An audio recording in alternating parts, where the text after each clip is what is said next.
अच्छा लगता है अगर सामने हैं तो आई कांटेक्ट होता है। और सबसे बड़ी चीज है, मैं तो पढ़ा जाऊंगा, आपकी समझ में तभी आएगा जब आप लोग ध्यान पूर्वक उसको सुनेंगे। क्योंकि मैं generally Sunday to Sunday webinar करता रहता हूँ, और आप सब लोगों को इनवाइट करता रहता हूँ, और कोई ना कोई एक चैप्टर पढ़ाता हूँ। जैसा कि अभी श्रेया जी ने मेरा परिचय दिया था, मैं लाल किताब, मेन जो मेरा है वो लाल किताब है। वैदिक एस्ट्रोलॉजी, न्यूमरोलॉजी, और आपके mobile numerology, dowsing, tarot card, हस्तरेखा, ये सारे विषय में मैंने अरे रुक जाओ अध्ययन। यार। जी। तो इन सब विषयों में मैंने अध्ययन किया हुआ है। और मेन जो मेरे सब्जेक्ट हैं, लाल किताब और वैदिक है। इन्हीं पे मैं ज़्यादातर वेबिनार करता हूँ, लेकिन जानकारी सभी रखता हूँ कंपैरेटिव स्टडी करने के लिए। कभी कभी क्या होता है कि कंपैरेटिव स्टडी करनी पड़ती है कि न्यूमरोलॉजी में क्या है, केपी पद्धति में क्या है, लाल किताब में क्या है, वैदिक में क्या है, किस में क्या खासियतें हैं। तो इस वजह से कंपैरेटिव स्टडी सारी मैंने की हुई है। मुझे 25 साल हो गए हैं एस्ट्रोलॉजी करते हुए। मैंने 8 बुकें भी अपनी लिखी हैं, लाल किताब पर, वैदिक पर, न्यूमरोलॉजी पर, मोबाइल न्यूमरोलॉजी पर, डाउजिंग पर। इस तरह से सारी बुक्स मेरी हैं, नेशनली इंटरनेशनली सभी हैं। अमेजोन पर, फ्लिपकार्ट पर सारी अवेलेबल है। तो आज हम चर्चा करेंगे लाल किताब के ऊपर। तो लाल किताब के बारे में मैं आपको कुछ चीजें बताऊंगा कि लाल किताब है क्या, और इसमें क्या खासियत क्या है। क्योंकि पंजाब साइड में तो लाल किताब बहुत अच्छी चलती है, वहां के लोग सब अच्छी तरह से जानते हैं। बाकी क्षेत्रों में थोड़ा कम प्रभाव है इसका। लेकिन लाल किताब में सबसे बड़ी खासियत यह है कि लाल किताब में छोटे छोटे उपाय दिए हुए हैं। सबसे बड़ी चीज, आप देखिए, आपने देखा होगा कि आप अगर एस्ट्रोलॉजर हैं तो आपके पास में जब जातक आता है तो उसका मेन क्वेश्चन यही होता है कि मेरा ये काम कब होगा और कैसे होगा। जातक को इसके बारे में जानकारी नहीं है कि उसको क्या समस्या है, जबकि हम लोग कुंडली देख के समस्या भी बता देते हैं। लेकिन उसमें उसका कोई बड़ा रोल नहीं रहता। वो कहता हाँ सर, ये तो मुझे भी पता है। उसका बच्चा नहीं पढ़ रहा, वो तो उसको ही पता है। आप कुंडली देख के कह रहे हैं कि बच्चा नहीं पढ़ रहा है, तो उसके लिए ये कोई बड़ी बात नहीं है। वो कहता है ये पढ़ेगा कैसे, आप तो ये बताइए, ट्रीटमेंट क्या है, उपाय क्या है। यदि आप उनको प्रॉपर उपाय देंगे और बच्चा उनका पढ़ने लग जाए तो आपका मेथड भी बहुत अच्छा है। और अगर नहीं है तो आपका मेथड ही खराब है, आप अच्छे एस्ट्रोलॉजर ही नहीं है। तो वही चीजें लाल किताब ने क्या किया, छोटे छोटे नुस्खे। बाकी फिर पैसों की बात आती है, हर आदमी इतना अमीर नहीं होता कि आप पूरे उद्यापन कराए, राहु शांति के उपाय कराए। 40-40-50 हजार रुपए लगते हैं ग्रहों की शांति के उपाय के लिए। इतना पैसा भी नहीं होता लोगों के पास में। तो उन पैसों को कम करने के लिए लाल किताब के जो छोटे छोटे उपाय हैं, उसमें बहुत सरल कर दिया है कि आप घर के सामान से, मतलब 25-50 रुपए, 100 रुपए तक के उपाय करके आप अपनी प्रॉब्लम्स को दूर कर सकते हैं। तो पहले मैं थोड़ा सा आपको लाल किताब के बारे में बताऊंगा। मैं एक स्क्रीन शेयर करता हूं आप लोगों के सामने कि लाल किताब कहाँ से आई। ये जो आप पिक्चर देख रहे हैं, ये पंडित रूपचंद जोशी जी की है। पंडित रूपचंद जोशी जी ने लाल किताब का आविष्कार किया था। ये लाल किताब जो है, इन्हीं के द्वारा लिखी गई है। और लाल किताब बहुत ज्यादा पुरानी नहीं है, 100 साल के अंदर की है। क्योंकि पंडित रूपचंद जोशी जी का जन्म है जो 18 जनवरी 98 में हुआ था, और 24 दिसंबर 82 तक ये रहे थे। इस बीच में 1940 के आसपास हिंदुस्तान पाकिस्तान का पार्टीशन होने के कुछ समय पहले और बाद इन्होंने बुक्स लिखी, जिसको कि ज्यादा समय नहीं हुआ है। इन्होंने 5 बुक्स लिखी। एक्चुअली में ये जो है गवर्नमेंट सर्विस के अंदर थे, अधिकारी थे, तो अपने नाम से ये बुक नहीं लिख सकते थे, क्योंकि सरकारी नौकरी में थे। तो इन्होंने अपने कजन के नाम से, गिरधारी लाल शर्मा जी के नाम से बुक्स जो है पब्लिश करवाई। इनकी जो बुक्स हैं, ये बुक्स हैं इनकी जो इन्होंने पब्लिश की हैं। ये जो है जिला जालंधर फरवाला के निवासी थे। तो ये जो 5 ग्रंथ हैं इन्होंने लिखे हैं, इसमें सबसे पहला इन्होंने लिखा लाल किताब के फरमान, 1939 में।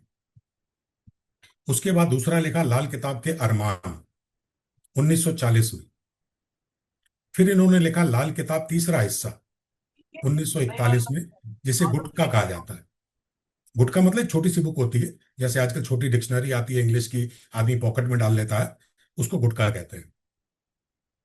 अब मेनली क्या है, उस समय उर्दू और फारसी, पंजाबी, हिंदी सब मिक्स चला करते थे।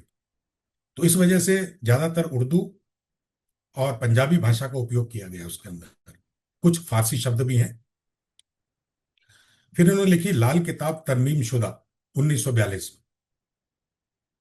और फिर लिखा इन्होंने इल्म समुद्रिक की बुनियाद 1952 में, जिसमें कि सामुद्रिक शास्त्र भी आ जाता है, लाल किताब के पामिस्ट्री भी आ जाती है, और इनके जनरल जो है वैदिक, और इनके अपने सारे सूत्र।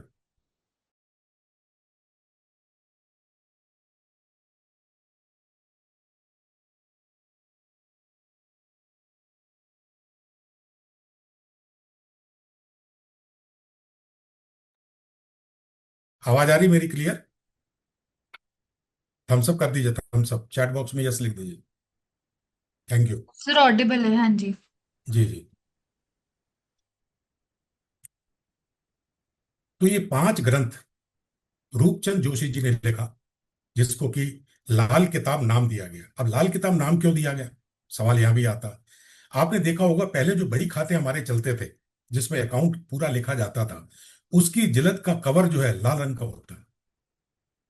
अकाउंट की जितने बुकें पहले बनती थी बही खाते, लाल रंग की जिलद होती थी। तो रूपचंद जी ने सोचा कि ये जो है इंसानों का बही खाता है, इंसानों के बही खाता है, तो इसकी जिलद भी लाल होनी चाहिए। तो इन्होंने इसकी जिलद लाल रखी। तो ये लाल किताब के नाम से फेमस हुई, और लाल किताब ही इनका नाम रखा गया, क्योंकि इसमें इंसानों के बही खाते हैं, डिटेल है। ये तो थी इनकी रूपचंद जी की बात। अब मैं बताता हूँ लाल किताब के ऊपर, टॉपिक पे आता हूँ।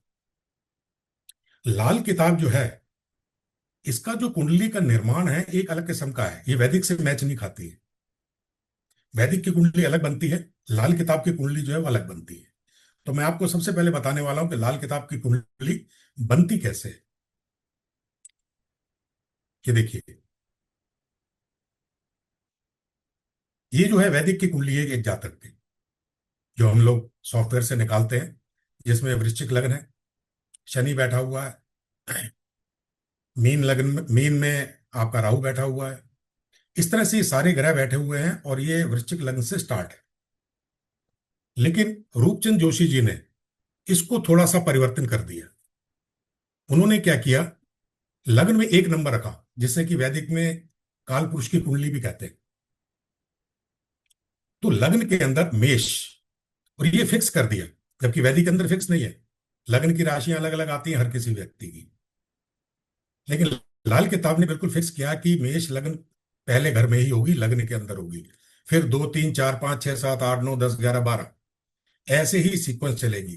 कोई भी कुंडली बनाएंगे तो उसके अंदर राशियां इसी प्रकार से लिखी जाएंगी। ये फिक्स किया उन्होंने राशियों को इधर महत्व नहीं दिया इतना, कि किस जातक की अलग अलग राशियां हैं। फिर उसके बाद में उन्होंने इसमें ग्रह रखे। जब इन्होंने ग्रह रखे, तो ग्रह उसी हिसाब से रखे जो भाव में है, भाव को पकड़ा।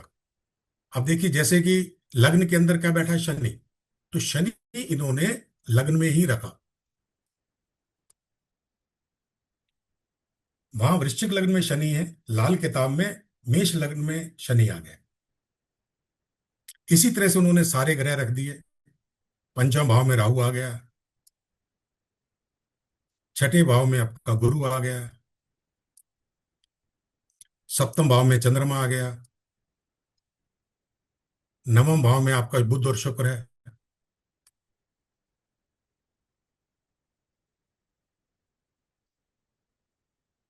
सूर्य मंगल जो है आपके 10वें भाव में है,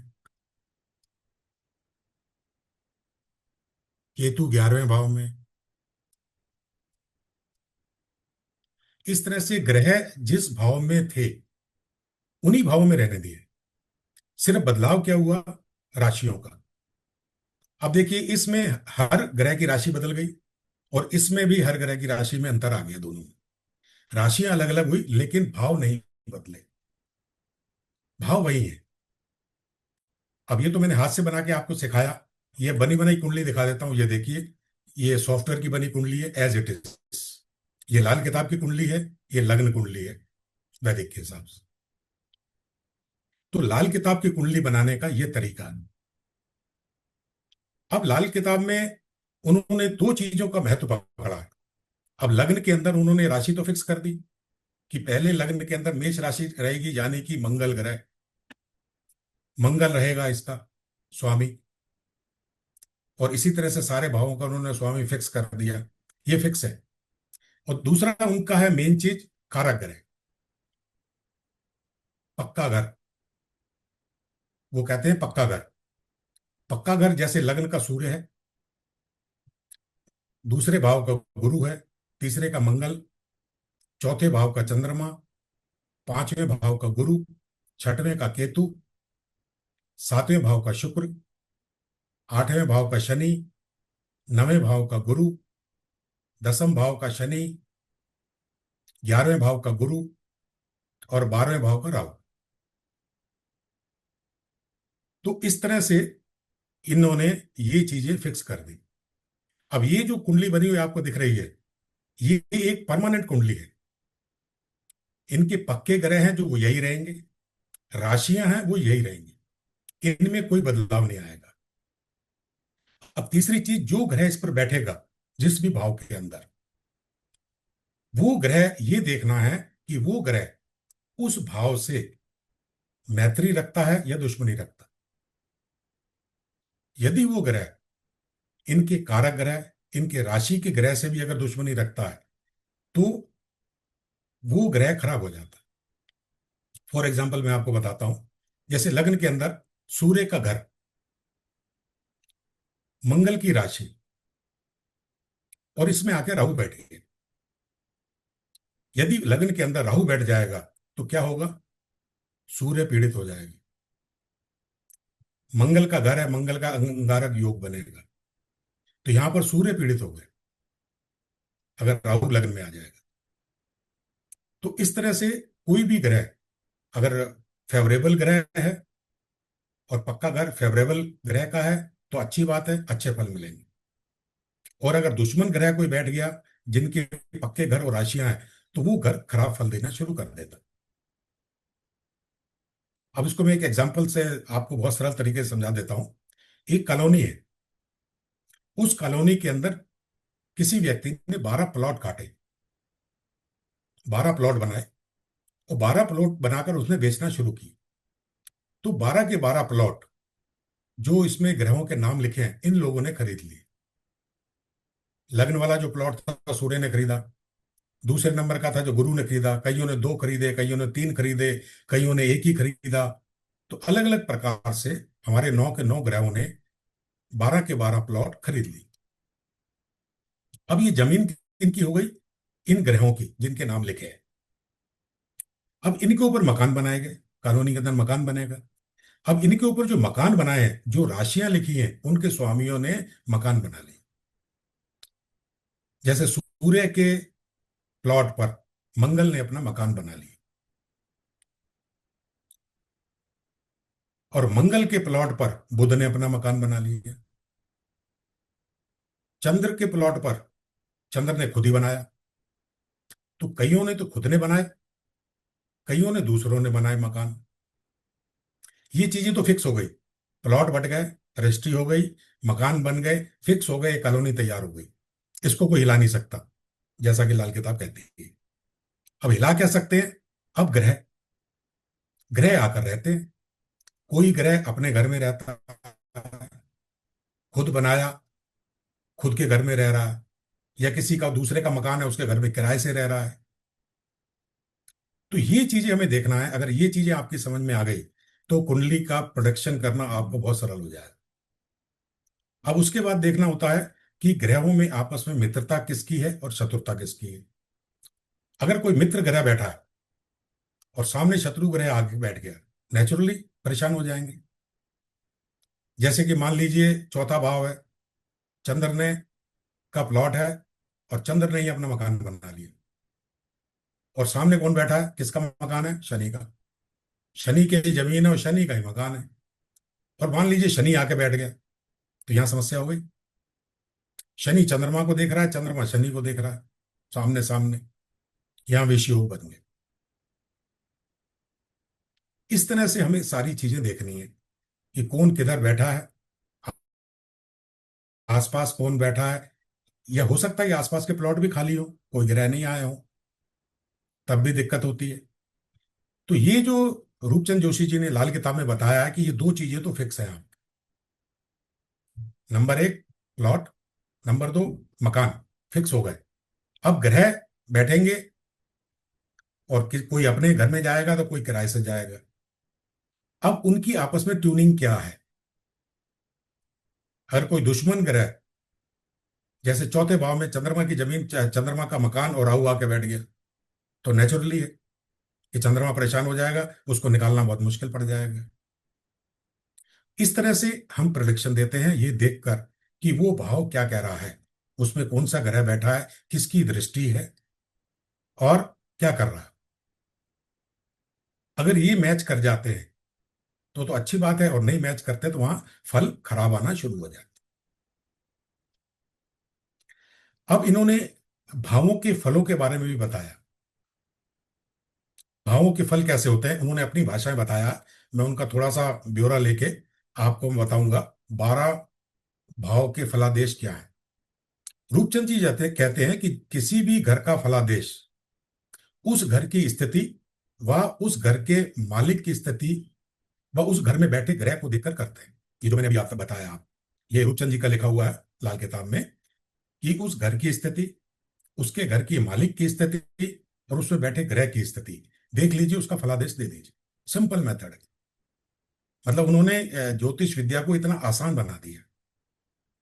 ये तीन चीजें देख लेंगे तो आप उस घर के भाव का वर्णन कर देंगे अपने आप 2 मिनट के अंदर।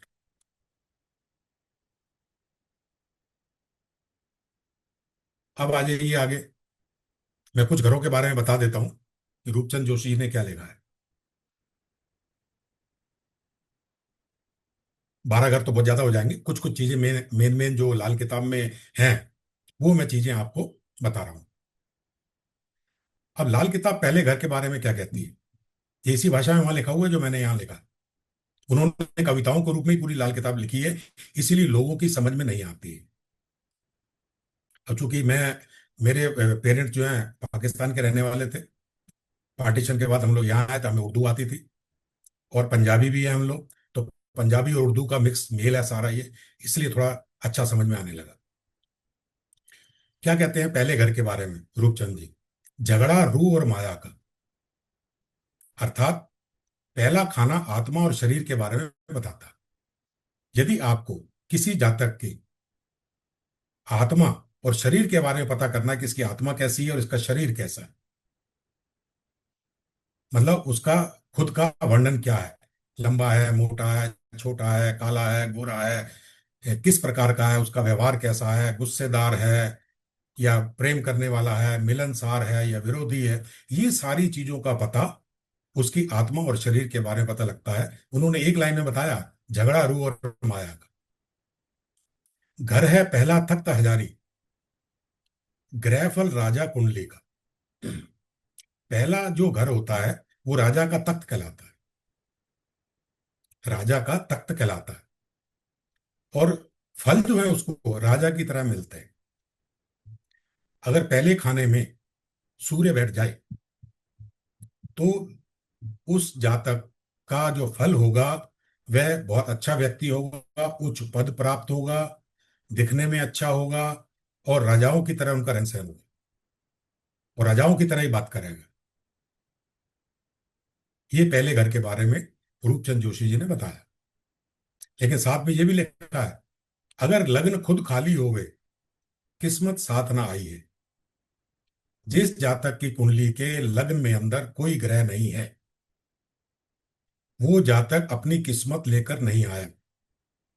रूपचंद जोशी ने किस्मत के सारे ग्रह बताए हैं कि आपकी कुंडली के अंदर कौन सा ग्रह किस्मत का होता है।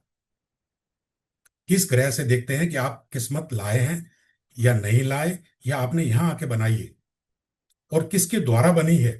ये पूरे भावों का वर्णन रूपचंद जोशी ने लाल किताब में दिया है। एक बार देखते में ही पता लग जाता है।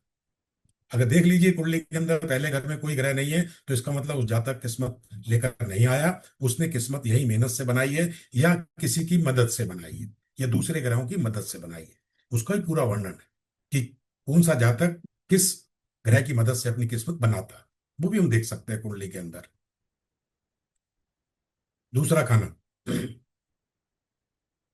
घर दूजे जो आवे ग्रह, किस्मत का वह बन जाता है।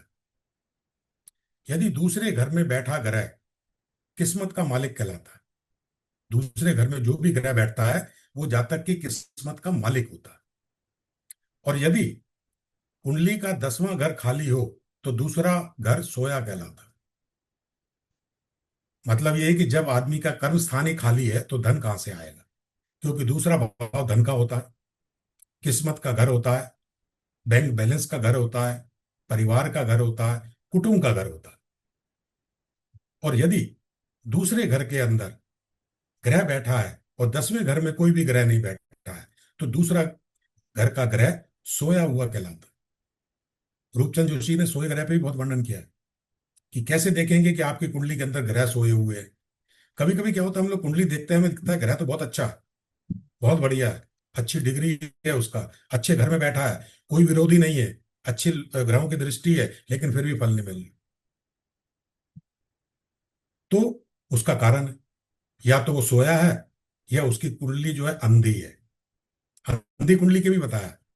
तो कुछ ये खास चीजें हैं लाल किताब के अंदर जो आपको वैदिक में नहीं मिलेंगी, जैसे कि सोया घर, अंधी कुंडली, अंधे ग्रह, मसनूई ग्रह। लाल किताब में यह भी कहा गया कि जब दो ग्रह मिलते हैं तो तीसरा ग्रह बनता है। उसके बारे में भी पूरा वर्णन है। चलिए आगे बढ़ाते हैं आपको भाव के ऊपर। तीसरा भाव, खाना नंबर 3। लाल किताब में भाव को खाना कहते हैं। घर तीजा है पक्का मंगल, धन दौलत के जाने का। स्त्री ग्रह जब तीजे आवे, औरत भी व मर्द कहलावे। लाल किताब में बताया गया कि तीसरा घर जो है ये मेहनत का है, पराक्रम का है, धन दौलत का है। यहां से धन दौलत जाती है, मतलब आप जो खर्चे करते हैं, इन्वेस्टमेंट करते हैं, ये तीसरे घर से होता है इन्वेस्टमेंट। और यदि किसी स्त्री की कुंडली के अंदर तीसरे भाव में स्त्री ग्रह बैठ जाए, तो औरत भी मर्द की तरह कार्य करती है, मर्दों की तरह वर्क होता है उसका। वो घर को संभालती है, सारे काम उसके मर्दों जैसे होते हैं, अगर उसके तीसरे भाव में कोई स्त्री ग्रह आके बैठ जाए। तो इस तरह से ये तीसरे घर का उन्होंने वर्णन बताया है। अब मैं आपको बताता हूं चौथा घर। एक अकेला ग्रह ख्वा कोई, घर चौथे जब बैठा हो, फल कभी ना बुरा वे देवे, ख्वा चंद्र का दुश्मन हो। चौथे चंद्र को पेट माता, ठंडी रोशनी माना गया। मतलब उनका कहना था लाल किताब में, रूपचंद जोशी जी का, कि अगर चौथे भाव के अंदर कोई अकेला ग्रह बैठ जाए, चाहे वो पापी ग्रह क्यों ना हो, राहु भी क्यों ना हो, वो बुरा फल नहीं दे पाता। क्यों? क्योंकि चौथा भाव जो है चंद्रमा का है, चंद्रमा माता का कारक ग्रह होता है, और चंद्रमा को माता का पेट बताया। इसलिए वहां पर चौथे भाव के अंदर कोई भी ग्रह आपको बुरा फल नहीं देता। पांचवा भाव, औलाद का ताल्लुक, शोहरत, औलाद का धन। घर पांचवा है ज्ञान गुरु का, तेज तपस्या होता है, हवा रोशनी लड़के पोते, वक्त आइंदा होता है। पांचवें घर से औलाद को देखते हैं और शिक्षा को देखते हैं। औलाद से आपको शोहरत मिलेगी या औलाद को शोहरत मिलेगी, औलाद से आपको धन मिलेगा या नहीं मिलेगा, ये पांचवें घर से आप पता लगा सकते हैं। और साथ में पांचवा घर गुरु के ज्ञान का भी है, तेज तपस्या, मतलब आपको ज्ञान, शिक्षा, आपके बच्चों की शिक्षा, आपकी संतान की शिक्षा कैसी होगी, ये सारा पांचवें भाव से पता लगता है। हवा और पोते का भी वर्णन वहीं से लेते हैं। बेटे के बेटे का भी वर्णन हम पांचवें भाव से लेते हैं कि उससे भी आपको लाभ होगा या नहीं, उसकी हवा रोशनी भी आपको मिलेगी कि नहीं।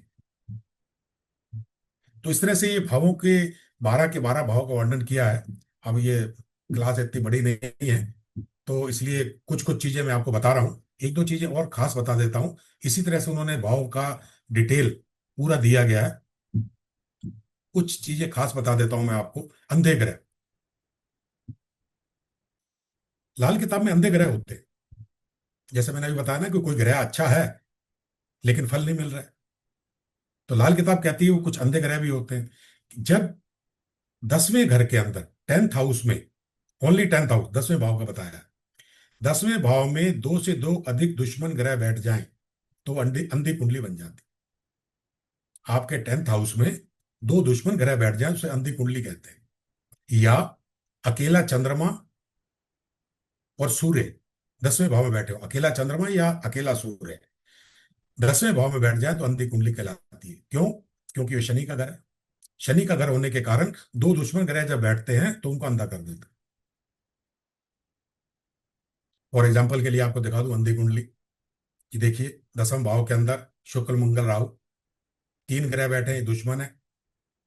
मंगल राहु दुश्मन है, इधर बुध गुरु, ये दोनों दुश्मन है।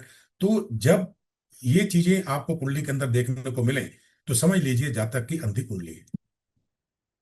इसे अंधी कुंडली का दर्जा दिया गया है। अब अंधी कुंडली तो है, आप सोचेंगे अब उपाय क्या है ऐसा, अंधी कुंडली के क्या उपाय करने चाहिए। अंधी कुंडली के खास उपाय ये हैं कि जातक को, जिसका आप देख लीजिए दो दुश्मन ग्रह बैठे हो, या सूर्य अकेला बैठा हो, या चंद्रमा अकेला 10वें भाव में बैठा हो, तो जातक को 10 अंधों को साल में 3 बार खाना खिलाना चाहिए, एक जैसा। एक जैसा मतलब 10 अंधों को एक जैसी पैकेट बना दे, पूरी सब्जी वगैरह रख दे, एक मीठा रख दे, तो पैकेट बनाकर और वो 10 अंधों को खिला दे साल में 3 बार। तो उसके जो ये फल नहीं मिल रहे इन ग्रहों के, वो फल मिलने लगे। इस तरह से छोटी छोटी चीजें। अब 10 अंधों को खाना खिलाने में कितना खर्चा आना है? कुछ नहीं। और यहाँ पर 10वें भाव का कर्म क्षेत्र का आपका अच्छे फल आने लगेंगे। कितनी सरल चीजें इन्होंने बताई है रूपचंद जोशी जी ने। एक दो चीजें और मैं आपको बता देता हूं। सोया हुआ घर, हमारी कुंडली के अंदर सोए हुए घर भी होते हैं। जिस घर में कोई ग्रह ना हो, या जिस घर पर किसी ग्रह की दृष्टि ना पड़ती हो, वह घर सोया हुआ कहलाता है। अगर आपकी कुंडली में कोई घर ऐसा है जिसमें कोई ग्रह नहीं है, खाली है, और ना ही किसी ग्रह की दृष्टि पड़ रही है, उस घर को हम सोया हुआ कहते हैं। उस घर के से संबंधित फल हमें नहीं मिलते जब तक कि उसको जगाया ना जाए। तो उन सोए हुए घरों को ग्रहों की सहायता से हम जगाते हैं। तो इस तरह से किसी घर का उसको नहीं मिल रहा फल जातक को, तो हम देख लेते हैं कहीं वो सोया तो नहीं है, कहीं उसका सोया हुआ ग्रह तो नहीं बैठा है। और फिर आता है आपका रतांत ग्रह कुंडली। ये भी लाल किताब में आती है। रतांत ग्रह का मतलब होता है ऐसे ग्रह जो दिन में तो देख सकते हैं लेकिन रात में नहीं देख पाते। मतलब ऐसा जातक दिन में तो एक्टिव रहता है लेकिन रात में सुस्त पड़ जाता है, रात में उससे कोई काम नहीं होता। दिन में सब काम कर लेगा, एक्टिव रहेगा, शाम को पी पा के सो जाएगा। ये कब होता है? सटीक है ये जो उन्होंने लिखा, वहीं के वहीं उसके मिलते हैं। सूर्य चौथे भाव में बैठा हो और शनि सप्तम भाव में, तो ऐसी कुंडली जो है रतांत ग्रह वाली कुंडली कहलाती है। क्यों? शनि की दृष्टि सूर्य पर आ रही है 10वीं। तो यहां शनि जो है सूर्य को पीड़ित कर रहा है। तब क्या करना है? हमें शनि को उपाय करना है। अब शनि के उपाय क्या है पूछेंगे?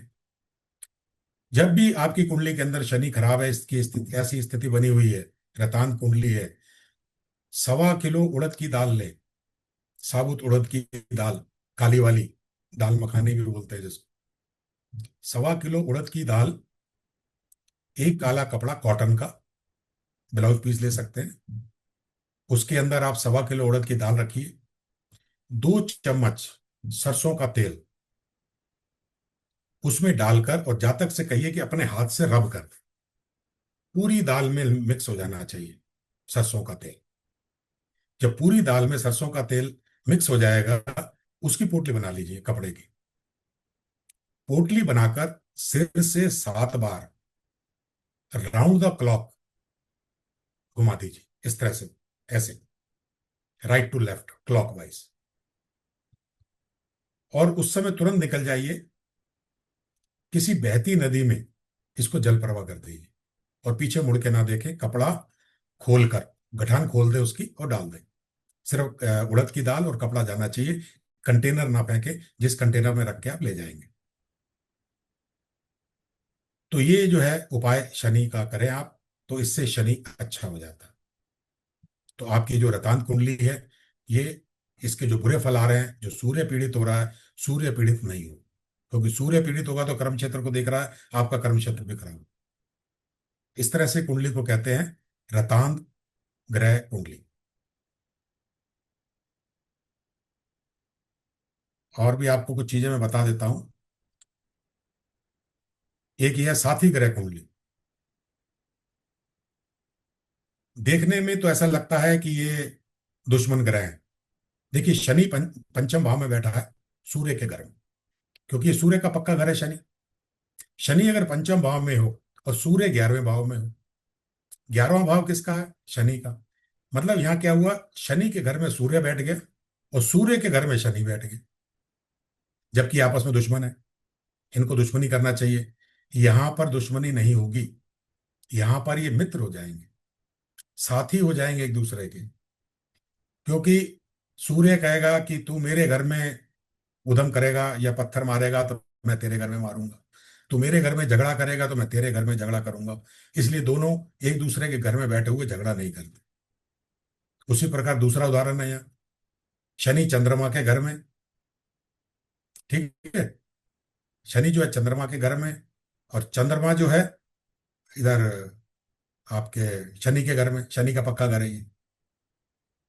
तो शनि का पक्का घर होने के कारण चंद्रमा वहां बैठा है, और चंद्रमा का पक्का घर होने के कारण शनि वहां बैठा है। यहां भी देखो साथी ग्रह हो गई। यहाँ चंद्रमा बुरे फल नहीं देगा, जबकि हम क्या कहते हैं कि चंद्रमा यहाँ नीच का हो गया है, बुरे फल देगा। जनरल भाषा में जिन लोगों को पूरी तरह से ज्ञान नहीं हो पाता है, तो ये क्या कहते हैं कि अष्टम भाव में वृश्चिक राशि का चंद्रमा नीच का होता है। लेकिन यहाँ पर राशि परिवर्तन हो रहा है, यहाँ पर शनि जो है इसके घर में और ये उसके घर में है, तो साथी ग्रह हुए।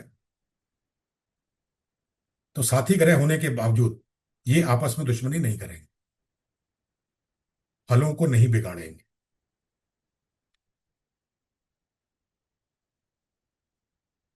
इसी तरह से अभी मैंने जैसे श्रेया जी ने बताया था, मेरी बुक्स भी हैं। लाल किताब के सूत्र एवं उपाय मैंने ये 2024 में लिखी है। इसमें सारे लाल किताब के उपाय दिए हुए हैं, लाल किताब के फार्मूले दिए हुए हैं, उनके सूत्र दिए हुए हैं। और भी मैंने कई बुक्स लिखी हैं, इन बुक्सों का वर्णन पूरा इसमें दिया हुआ है। वैदिक के ऊपर भी है मेरी बुक, वैदिक के ऊपर भी लिखी है मैंने। काफी लोगों को मैं इसमें पढ़ा भी चुका हूँ। ऐसे ही हमारी किस्मत के ग्रह होते हैं, भाग्य नियंत्रक ग्रह। सर, एक हैंड रेज है नवीन जी का। हाँ नवीन जी, अनम्यूट कर दीजिए। हाँ जी, कर दिया सर ने। नमस्ते सर। नमस्कार नवीन जी। सर मैं तो लास्ट में पूछ लेता, अभी तो आपका वो जो लय है वो टूट जाएगी। जी जी। तो कंटिन्यू करिए, बाद में हम चलो लास्ट में ठीक है, पूछ लास्ट लेंगे। में हम सवाल लेते हैं, लास्ट में लेते हैं सवाल। ठीक है सर। तो ये थोड़े से और बता दूंगा आपको, भाग्य आपका नियंत्रण कैसे होता है। किस्मत का ग्रह जिसे कहते हैं, कि आपकी किस्मत का ग्रह है कौन सा। क्या आपको पता है कि आपकी किस्मत किसकी वजह से, किस ग्रह की वजह से? तो वो मैं बताने जा रहा हूं। यदि प्रथम भाव में कोई लग्न, लग्न के अंदर कोई ग्रह बैठा है, तो आप अपनी किस्मत साथ में लेकर आए हैं, और उसी प्रकार के आपको फल मिलेंगे यहां पर, अगर लग्न में कोई ग्रह है। और यदि लग्न में कोई ग्रह नहीं है, तो आप अपनी किस्मत यहां लेकर नहीं आए, अगर लग्न खाली है तो। उसके बाद दूसरा भाव हम देखते हैं, सप्तम भाव।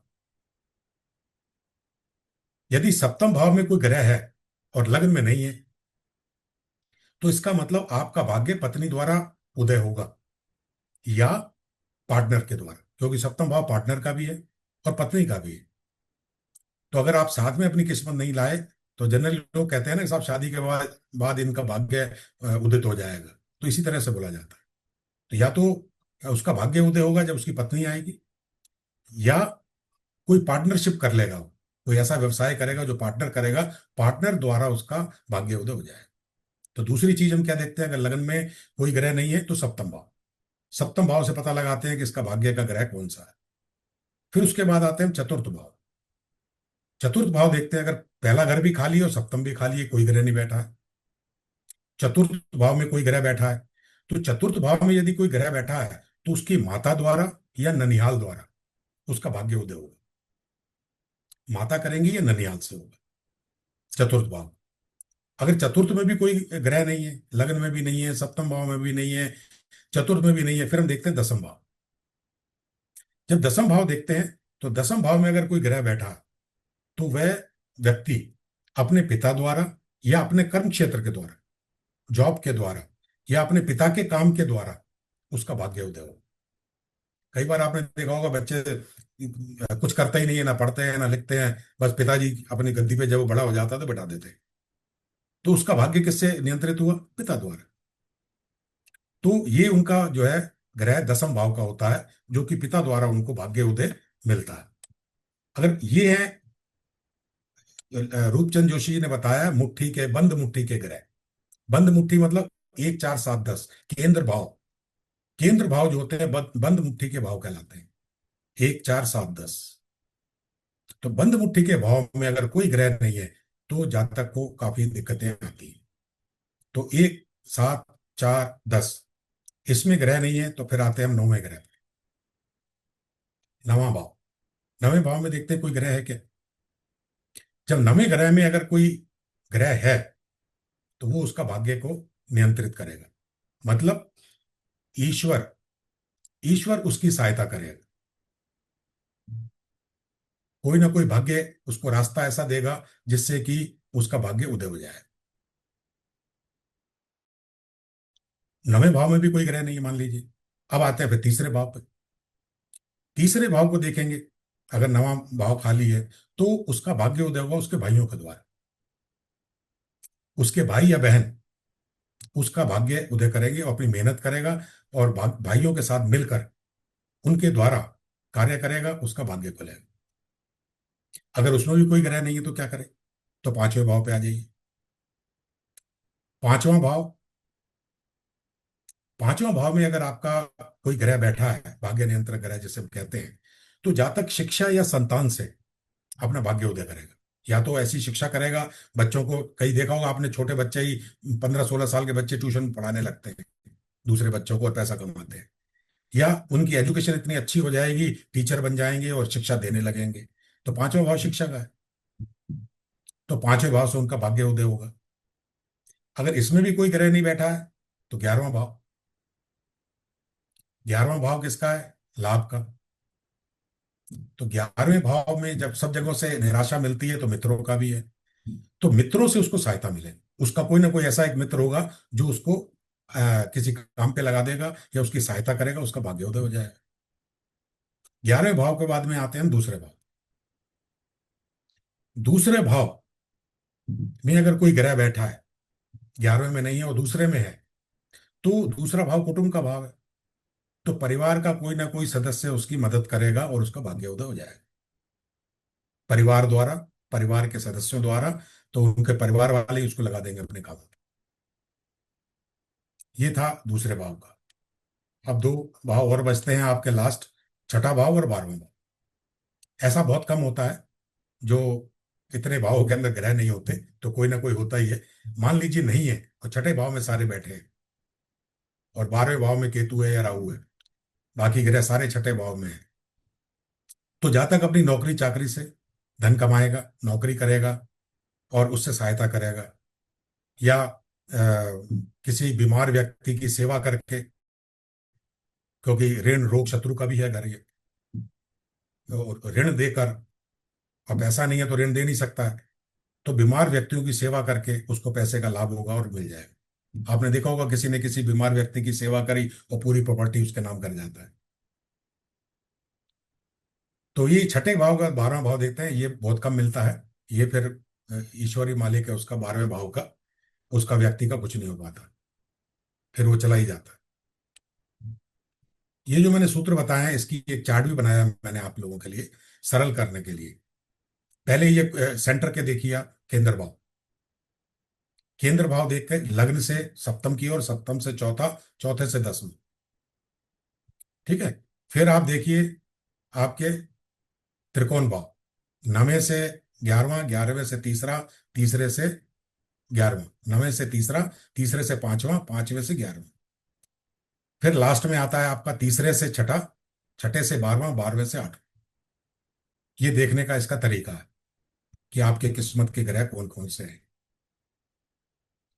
तो ये थे आपके, मैंने आपको एक नया टॉपिक दिखा दिया है। ये जो लाल किताब के जानकार है उन्हें तो पता होगा, लेकिन जिन लोगों को नहीं पता तो ये चीजें जानकारी मैंने दी है।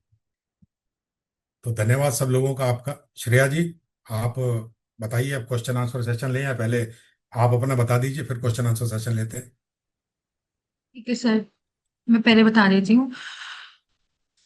तो हमारा एक सेशन होने वाला है। एक सेकंड में स्क्रीन शेयर कर रही हूँ, प्लीज बताइएगा विजिबल है।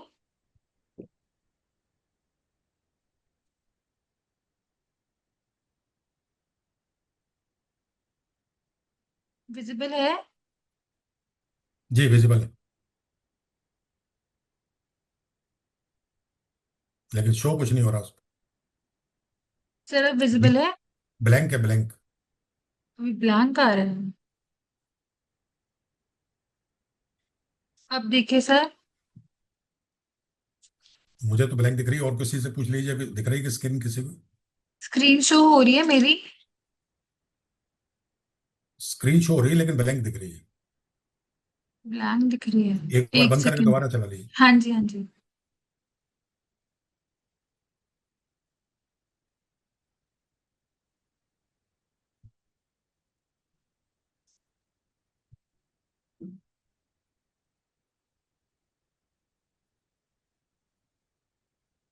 अब विजिबल है। नहीं, हाँ अब आ गई, आ गई, आ गई। हाँ जी, हाँ जी। तो हमारा एक वर्कशॉप हो रहा है लाल किताब के ऊपर, जो 30 जुलाई वेंसडे से स्टार्ट किया जाएगा। तो इसका प्राइस 4783 रहेगा फॉर 1 मंथ कोर्स के लिए। और ये 5 डेज क्लास होगी, मंडे टू फ्राइडे। इसमें आपको रिकॉर्डिंग सारे लाल किताब भी मिलेगी, बुक फ्री। जो भी स्टूडेंट्स रहेंगे जो एनरोल करेंगे, तो इसमें आप एनरोल कर सकते हैं जल्दी से जल्दी, to make the workshop more graceful. So sir ने जो आज बताया उसका और डिटेल में सर बताएंगे वर्कशॉप में, जो हमारी क्लासेस होंगी 5 डेज की, मंडे टू फ्राइडे। 30 जुलाई से स्टार्ट होगा। तो आप इसमें प्लीज एनरोल करिए एंड लाल किताब के बारे में और जानिए।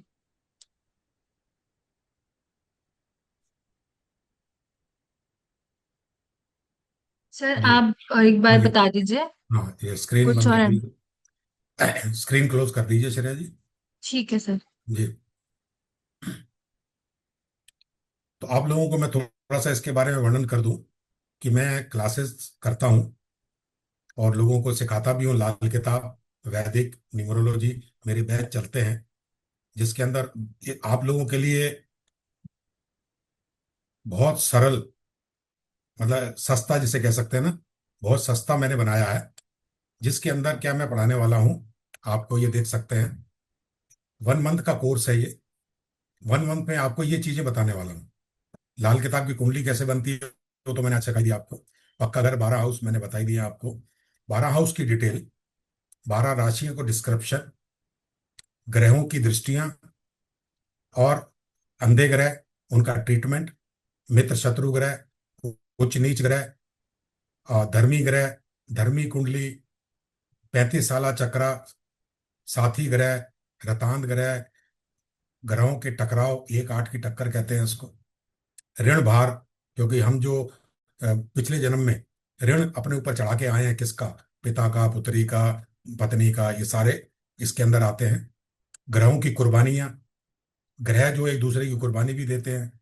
मसनूई ग्रह, मसनूई ग्रह मतलब 2 ग्रह मिलकर तीसरा बनता है।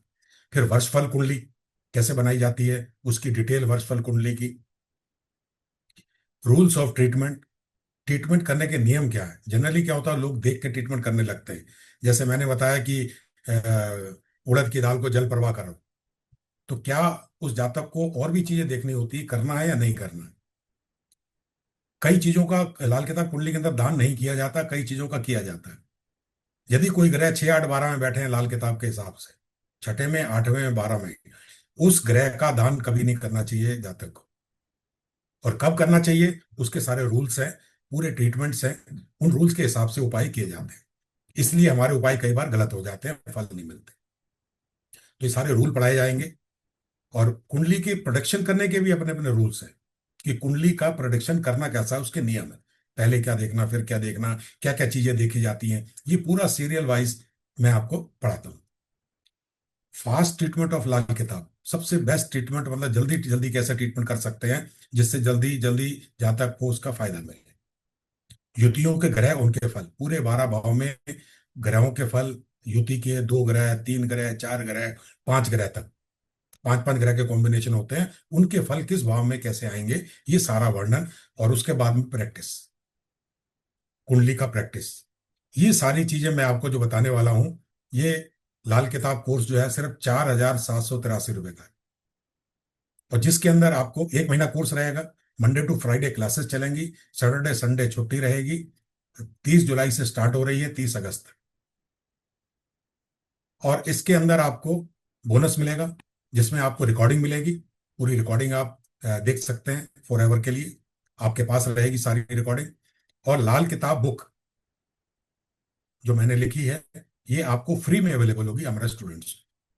ये आपको बोनस में मिलेगा, इसी के 4,783। एक्चुअली मेरा ये कोर्स 15,000 का है। जनरली मैं 15,000 से कम नहीं लेता हूँ, 15,000 में पढ़ाया है और पढ़ाता हूँ। तो इस बार कुछ सस्ता किया है आप लोगों के लिए, कि ज्यादा से ज्यादा लोग सीख सकें। जो लोग ज्यादा पैसे देकर नहीं सीख पाते, उनके लिए सस्ता कर दिया। अगर आप लोग ये लाल किताब का कोर्स करना चाहते हैं, तो ये आप ग्रुप के अंदर मैसेज डले हुए हैं, वहां पर आप कांटेक्ट कर सकते हैं। फोन नंबर्स हैं सब दिए हुए। तो श्रेया जी फोन नंबर वगैरह बता दीजिए, तो ये लोग जो है नोट कर लेंगे, जी बिल्कुल सर। जिससे कि कांटेक्ट कर लें। और कांटेक्ट करके आप ये कोर्स स्टार्ट कर सकते हैं। मैं बहुत सरल चैट तरीके बॉक्स से में पढ़ाता हूँ। नंबर डाल देती हूँ, आप सब हाँ, कांटेक्ट जिनको, हाँ जी। चैट बॉक्स में नंबर दे दीजिए। और दूसरी जी मेरी सर। सब लोगों से रिक्वेस्ट है कि चैट बॉक्स में आप लोग अपने अपने नंबर भी डाल दीजिए। प्लीज आप लोग सब लोग अपने अपने नंबर और नाम, नंबर और नाम, ये 2 चीजें चैट बॉक्स में लिख दीजिए। हाँ नवीन जी, आपसे बात करते हैं। आपसे तो पहले ही बात हो चुकी है, आप पहले भी मेरे वेबिनार अटेंड कर चुके हैं। अनम्यूट कर दीजिए नवीन जी को। हाँ जी।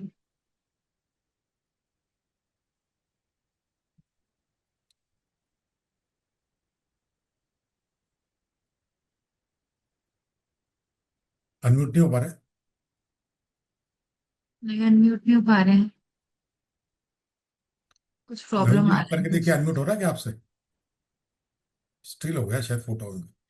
चलो अभी जब तक वो आ जाते हैं। हाँ, आशा जी, आशा जी का, हाँ जी।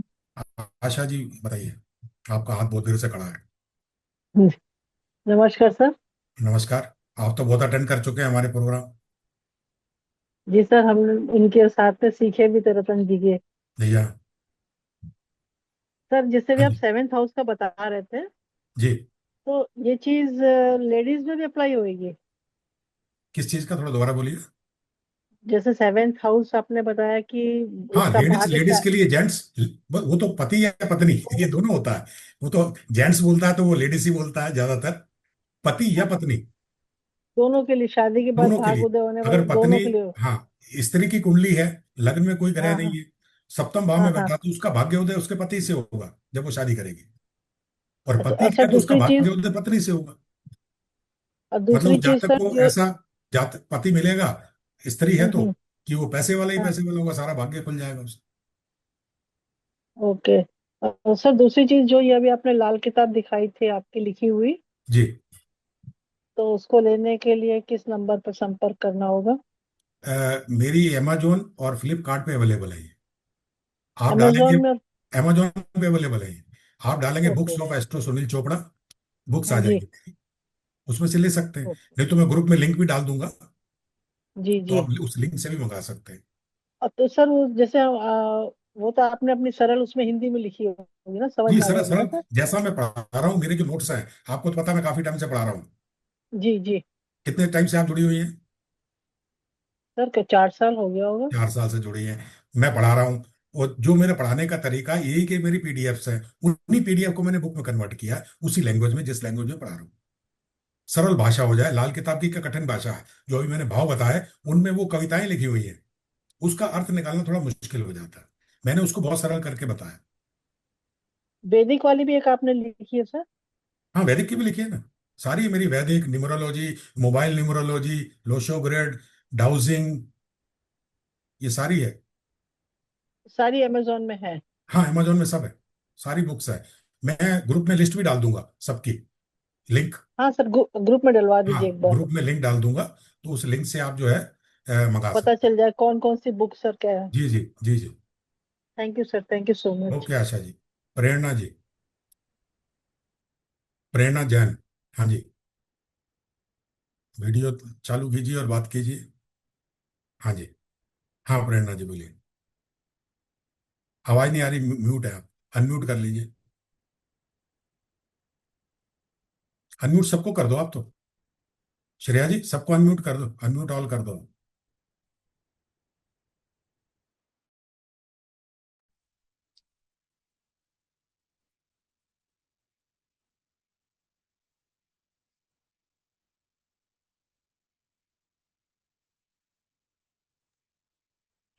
हाँ अब देखिए, अब अनम्यूट हाँ हो गए। हाँ जी सर। जी। सर मेरा क्वेश्चन ये था कि आपके अकॉर्डिंग ज्यादा सटीक कौन सी रहती है, लाल किताब या फिर जो नॉर्मल कुंडली रीडिंग होती है वो वाली देखिए सर? मेरे हिसाब से पहले तो वैदिक पढ़नी पड़ती है। हम्म। वैदिक क्या बेस है,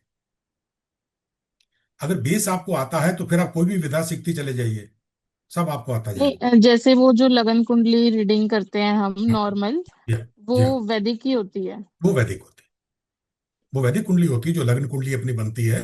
तो तो सबसे पहले हमें वो सीखना चाहिए, ऐसी मेरी राय है। जबकि मैंने लाल किताब सबसे पहले सीखी थी, उसके बाद वैदिक सीखी। लेकिन जातक को पहले वैदिक सीखना चाहिए, क्योंकि वैदिक के अंदर सारी चीजें उसको पहले जानकारी हो जाए। फिर आप देखिए क्या क्या अंतर है। ठीक फिर ठीक लाल है। किताब आती है, केपी पद्धति आती है, नाड़ी आती है, नंदी नाड़ी आती है, तो समुद्रिक शास्त्र आता है, बहुत सारी विद्याएं हैं फिर। लेकिन जब तक आपका बेस नहीं होगा, हमारे ऋषि मुनियों ने बेस वैदिक को बनाया, उसी से तो न्यूमरोलॉजी आई है, उसी से सारी चीजें आई। तो ज्यादा सटीक जैसे लगन कुंडली से ही रहता है नहीं उपाय, मतलब किसी की हम रीडिंग करते हैं तो? नहीं, कुंडलियां तो और भी देखनी होती है, नवमांश होता है वैदिक के अंदर, चलित कुंडली होती है, 30 कुंडलियां तक होती है, D30 तक, D9 चार्ट होते हैं, सारे होते हैं। तो वो ओके। सारी चीजें पहले तो वो उधर से सीखिए आप, बेसिक से। जब बेसिक आपको आ जाएगा, फिर तो आप सारी विधाओं को अटैच करिए साथ में, क्या क्या डिफरेंस है उतना ही देखना, फिर तो अंतर देखना है बस, फिर ज्यादा समय बाकी विधाओं के लिए आपको नहीं लगेगा। और जैसे जो आपने ये शनि का उपाय बताया, मतलब जिसका भी शनि नीच का हो या शनि कुंडली में अच्छा ना हो वो कर सकता है ये उपाय? ये सारे रूल्स हैं, उस रूल्स के हिसाब से, ऐसे ही नहीं। अच्छा। ठीक है ठीक है। रूल्स के हैं कि नीच कहाँ है और कहाँ बैठा है, उसके हिसाब से किया जाता है। ठीक है। अगर शनि 8वें 8वें भाव में और नीच का बैठा है तो उसके उपाय नहीं करते हैं। ओके। तो हर भाव के हिसाब से होता है, तो वही चीजें सिखाई जाती है, हर भाव में क्या क्या चीज है और कहाँ उसका उपयोग करना है। ओके। ठीक है। हाँ नवीन जी, आप करिए, आप अनम्यूट कर पा रहे हैं? नहीं कर पा रहे सर, अनम्यूट नहीं हो पा रहे नवीन जी, क्या हो गए? तो तो सबको सबको अनम्यूट। एक्सेस दे दिया सर। हाँ शायद अनम्यूट। उनका नेट नहीं चल रहा है क्योंकि हाँ उनकी जी। हाँ, जो वीडियो है रुक वो रही है, भी हाँ रुक स्टेबल। रहे हैं टेबल उनका। है, और हाँ किसी का जी। सवाल, और किसी का सवाल हो तो पूछ सकते हैं। ग्रुप से शायद आप सब लोग जुड़े हुए हैं, मुझे ऐसे आशा है। तो उस ग्रुप के अंदर आपको सब चीजें मिलेंगी, लिंक भी मिलेंगी, और वहाँ नंबर भी हैं, जो लोग इंटरेस्टेड हैं तो फोन नंबर से आप बात कर सकते हैं। फोन नंबर शायद श्रेया जी हाँ ने जी, डाल दिया है चैट गुरु जी बॉक्स में। राम राम। हाँ जी। मैं शिमला। शिमला, हाँ जी शिमला यादव, यस यस। हाँ बोलिए शिमला जी। हाँ जी सर, जैसा आपने बताया कि लगन में कोई ग्रह नहीं हो या सप्तम में हो, अगर दोनों में ही हो तो तो फिर फिर जब तक तेज, अपनी भाग्य खुद भी लेके आया हो, तो चौथा पार्टनर भाव, से भी चौथे में नहीं। सब मैंने बताया ना आपको सारे, मैंने तो 12 के 12 भाव में बताया। वो आपके तो साथ। बताया है, लेकिन हाँ, जैसे जैसे दोनों ही लगन में भी कोई ग्रह बैठा है और सप्तम में भी बैठा है। तो पहले वो देखना, लग्न में है तो बात ही खत्म हो जाती है वहाँ। अच्छा। लग्न में है तो बात, हम तो दूसरे भाव में तब जा रहे हैं जब लग्न में नहीं है। हाँ, नहीं नहीं है, वो तो समझ में आ गया, लेकिन दोनों में ही है, सप्तम में भी है और लगन में भी है। तो लग्न वाला देखेंगे तो किस्मत लेके आया है वो। अच्छा। ठीक है। अब वो किस किस ग्रह की कैसी किस्मत लाया है, वो ग्रह से वर्णन से आएगा, लेकिन किस्मत लेके ठीक आया। है। ठीक है। ठीक है। ठीक है। जी। हाँ जी। नमस्ते सर। जी। हाँ बोलिए। सर नवीन बोल रहा हूँ। हाँ नवीन जी, हाँ अब आ रही है आवाज, बहुत देर से हेलो। आपको बुला रहे हाँ। नहीं सर, कि आज उसमें 3 नोटिफिकेशन थे। थे। आपका नेट नहीं चल रहा है, हेलो। आपकी आवाज नहीं आ पा रही प्रॉपर। कोई बात नहीं, फिर कोई बात नहीं, ऐसी फिर कोई ग्रुप बात में नहीं, डिस्कस नेक्स्ट कर क्लास लेना, में आप पूछ ग्रुप लेंगे। में कर लेना। आप ग्रुप में कर लेंगे, डिस्कस ग्रुप में कर कर लेंगे, वहाँ लेना, भी कर पर्सनल कर लेंगे। लेना। वहाँ पे पर्सनल, कह रहे हैं सर। पर्सनल कर लेना, पर्सनल बात कर लेना, उसमें कोई दिक्कत नहीं। ठीक है, मैं पर बात कर हाँ। लूंगा। ओके, क्या नाम है। और आज की क्लास अच्छी रही, उसके लिए थैंक यू। बाकी उसमें बात कर लेंगे। जी जी। किसी और की क्वेरीज है? किसी को सवाल चलिए, करना है कुछ? सर और हो किसी गया है की क्वेरीज कंप्लीट, नहीं हाँ है। जी। क्वेरीज नहीं है, हाँ जी। नमस्ते। चलो ठीक है। ठीक नमस्कार है। सभी लोगों को, आप लोग नमस्कार आए सबका। हाँ जी, नमस्कार इसलिए सर। धन्यवाद धन्यवाद आप सब सबका। लोगों का। धन्यवाद। नमस्कार मिलते हैं सर। अगले वेबिनार में। संडे के संडे हमारे होते रहते हैं वेबिनार, कोई ना कोई नया टॉपिक में बताता रहता हूँ। ठीक है। Thank you. ठीक है, नमस्कार सर। बुक्स की डिटेल डाल हाँ मैं दीजिएगा। ग्रुप में डाल दूंगा, ग्रुप में डाल दूंगा। नमस्कार सभी लोगों को। नमस्कार sir. Thank you so much. नमस्कार।